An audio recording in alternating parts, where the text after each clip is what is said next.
आज की जो सच्ची घटना मैं आपको सुनाने जा रहा हूँ, उसे सुनकर आप भी हैरान हो जाएँगे। आप भी सोच में पड़ जाएँगे कि क्या एक औरत ऐसा भी कर सकती है? 28 साल की चमन चौहान अपने ही पति को मारकर अपने ही बेडरूम में 4 फीट गड्ढा गहरा कर उसमें दफना देती हैं। और अपने ही पति के भाई से, जो कि राजमिस्त्री का काम करता था, उससे ही उस जगह पर टाइल्स बिछवा देती हैं। वहाँ जहाँ पर वो टाइल्स लगा रहा था, उसे इस बात की खबर नहीं थी कि जिस जगह पर वो टाइल्स लगा रहा है, उसके नीचे उसका भाई दफन है। और ये सब होता है पति के मारे गए गुस्से में 6 थप्पड़ और 8 साल छोटे गुड़िया देवी के प्रेमी मनु की वजह से। और कैसे एक सिम कार्ड की वजह से वो दोनों पकड़े जाते हैं, आज की इस वीडियो में पूरी घटना को जानने की कोशिश करेंगे। वीडियो के अंत तक ज़रूर जुड़े रहें। आदाब दोस्तों, मैं इशरत अली और आज की जो सच्ची कहानी मैं आपको सुनाने जा रहा हूँ वो है महाराष्ट्र के ज़िला पालघर के क्षेत्र नाला सोपारा की।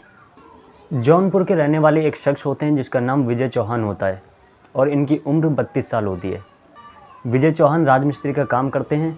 10 साल पहले इनकी शादी चमन चौहान उर्फ गुड़िया देवी से होती है। गुड़िया देवी की उम्र 28 साल होती है।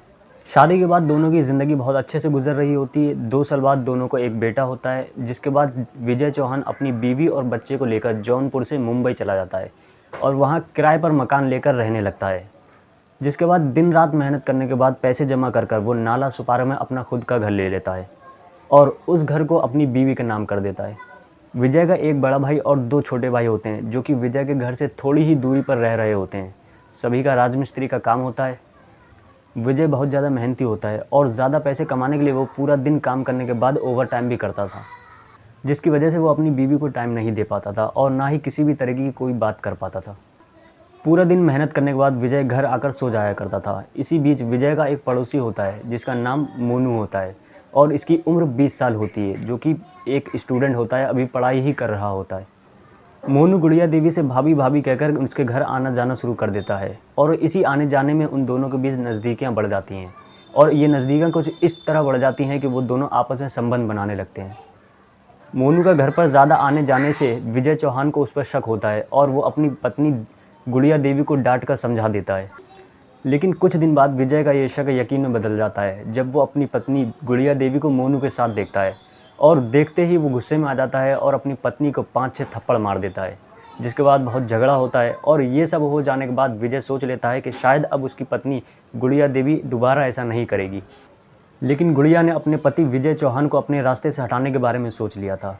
गुड़िया ने सोच लिया था कि वो अपने पति विजय चौहान को मार देगी और उसके बैंक में रखे 2 लाख रुपए और लोन लिए हुए 6 लाख रुपए भी निकाल लेगी।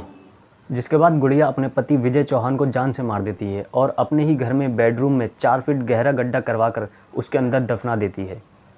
कुछ दिन बाद विजय का भाई घर पर आता है और अपनी भाभी से कहता है कि भाभी विजय कहाँ है, कुछ दिन से उनका फ़ोन नहीं लग रहा है। जिसके बाद गुड़िया देवी उससे कहती है कि उनसे मेरा झगड़ा हो गया है और वो मुझसे नाराज़ होकर बाहर काम करने चले गए हैं और वो वहीं काम कर रहे हैं और वहीं रह रहे हैं। जब उनकी नाराज़गी ख़त्म हो जाएगी तब वो वापस आ जाएंगे। विजय का भाई अपनी भाभी की कही हुई इन बातों पर यकीन कर लेता है। तभी गुड़िया देवी उससे कहती है कि घर में पानी लीक हो रहा है और यहाँ पर कुछ टाइल्स लगनी है, तुम यहाँ पर टाइल्स लगा दो। भाभी की ये बात सुनने के बाद वो वहाँ पर टाइल्स लगाने लगता है। लेकिन उसे ये बात नहीं पता थी कि जहाँ पर वो टाइल्स लगा रहा है वहाँ पर उसका भाई विजय दफन है, क्योंकि गुड़िया ने पहले ही एक मज़दूर को बुलवाकर उसे पैसे देकर वहाँ पर गड्ढा करवा लिया था और विजय की लाश को उसमें डालकर उस पर मट्टी डाल दी थी। किसी को इस बात का पता न चल जाए, इस डर से गुड़िया अपने 8 साल छोटे प्रेमी मोनू के साथ वहाँ से भाग जाती है। जिसके बाद गुड़िया का भी फ़ोन बंद आने लगता है और विजय के तीनों भाई विजय के घर जाते हैं। जब वो सभी लोग मिलकर विजय के घर जाते हैं तो वहाँ ताला लगा होता है। फिर वो उस ताले को तोड़कर घर के अंदर जाते हैं और उनकी नज़र 4 अलग रंग की टाइल्स पर जाती है। तभी उनमें से एक भाई बोलता है कि ये टाइल्स मैंने ही लगाई है, भाभी ने बोला था यहाँ से पानी लीक हो रहा है। तभी दूसरा भाई बोलता है कि यहाँ पर तो पानी का कोई पाइप है ही नहीं, तो पानी कैसे लीक हो सकता है। तभी वो लोग बाहर जाकर आस पड़ोस से पूछताछ करते हैं तो उन्हें पता चलता है कि कुछ दिन पहले ही उनकी भाभी एक मज़दूर को ढूंढ रही थी घर में कुछ काम करवाने के लिए। और आस पड़ोस में पूछताछ करने के बाद उन्हें मोनू के बारे में भी पता चलता है। पड़ोसियों की ये बात सुनने के बाद उन्हें शक हो जाता है और वो वापस घर के अंदर जाते हैं और पुलिस को फ़ोन करते हैं। जिसके बाद वहाँ पर पुलिस आती है और जहाँ पर नई टाइल्स लगी हुई थी वहाँ पर खुदाई की जाती है। जब उन टाइल्स को तोड़ा जाता है, टाइल्स को तोड़ते ही उसमें से बदबू आने लगती है और फिर जब 4 फीट गहरा गड्ढा करा जाता है तो उसमें से विजय चौहान की लाश निकलती है, वो भी 3 टुकड़ों में।